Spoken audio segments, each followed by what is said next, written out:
Installing the side handlebar in the landing gear is easy. You simply put the side handlebar on first, then holding that, you will have one screw already placed into the landing gear right there. That's the flush head screw.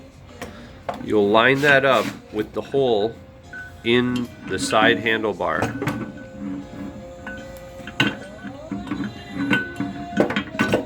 It's helpful to have an extra hand, but can be done one-handed. Simply putting the screw through and then into the sidewall of the Segway.